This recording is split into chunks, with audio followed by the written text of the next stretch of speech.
Hey, what's going on, guys? Adam Rounisto here for day number 12. The last couple of videos I've been just really pumped, really excited, talking about getting out of that rut and putting one foot in front of the other. Today I want to talk about something a little bit different. This is something that was a little bit, I don't want to say a struggle in my life, but something I wasn't really thinking about for just a huge portion of it. As I've been talking about before, I've been reading a lot of Stephen Covey's 7 Habits of Highly Effective People, which is really great material. And I'm on habit 5 right now, and what it is to seek to understand somebody before being understood. What that means is that in a conversation you have a certain amount of influence, right? And if somebody has a serious problem, you'd want to help them out if you could kind of see from an objective point of view where they are and what it could be, right? Well, have you ever had that struggle before where you're growing up and you and your parents get in an argument, or you and a love friend get in a big argument, and you don't really have that kind of influence, in the, even if you have something valuable to say, because they don't open up? Well, a lot of the reason is because you have to seek to understand what the problem really is. He really illustrates this really well in the book, where he talks about, imagine that your eyes are blurry, and then you go to the optometrist, you go to the doctor, a little bit of a brief description about what it was, and he's like, hey, he just cuts it off, and then says, you know what, these glasses, he takes them off his head, these have been helping me out for 10 years, and he hands them to you. I hope these work out for you, because they worked for me for so long. You put them on, and you're like, wow, I can't see anything at all. And then the doctor said, no, you have to make sure you try, make sure that you're trying hard. And he's like, no, I'm really trying, I can't see any good.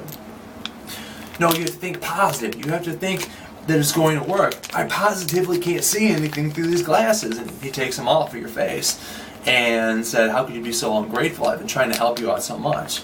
Well, the problem in this story, even though it's like really outrageous, is that he didn't diagnose the problem before he gave the prescription. I mean, it's pretty clear in that one, but it might not be so clear when you're having a conversation with somebody. Think about it this way. We live life every day where we have this idea about what the world is around us and everything like that. We reflect back on things that we have done. We reflect back on what kind of emotions we've experienced, just all the experiences in general. We have this constant movie, that plays back when we go back to a time in our head. But the biggest problem is when you're talking to somebody, you can't be thinking about these experiences as if, oh, I've been there before. You know what? This is what happened before I was in this situation. Because, I'll tell you what, your range of influence on how much you can actually help somebody out only depends on whether or not they feel you really understand what the problem is. And they don't honestly feel that you know what the problem is until they actually ask for your counsel. And we have 4 different things that we particularly project from ourselves onto other people all the time.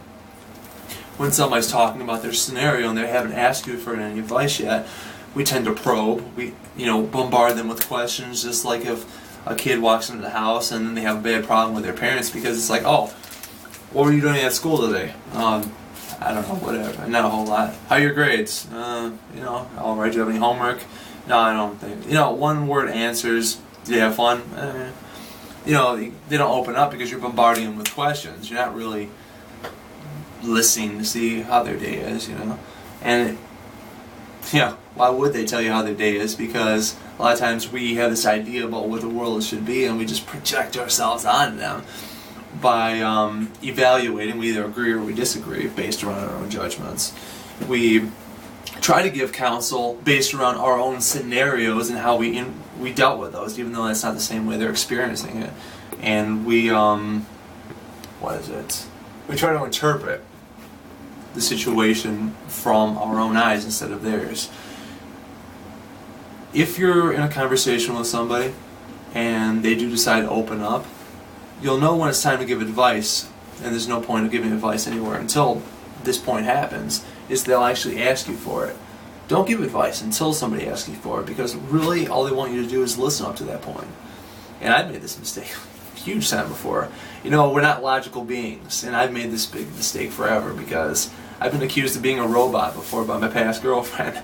She said, you are unemotional. I agree, I'm completely unemotional. I'm a creature of logic, you know? But no, people in general are not logical. They're emotional, and you have to really empathize with them. That's what this really is, because if you can't empathize with somebody in the conversation, you won't have that much influence over it. And they won't accept your counsel because you're just a freaking robot and you don't know what the hell's going on. So, this has been really helpful. I wish I could explain a little bit better, but hey, you know what? This is my understanding of it right now. Hopefully you were able to get something from that. Adam Rounisto here for day number 12.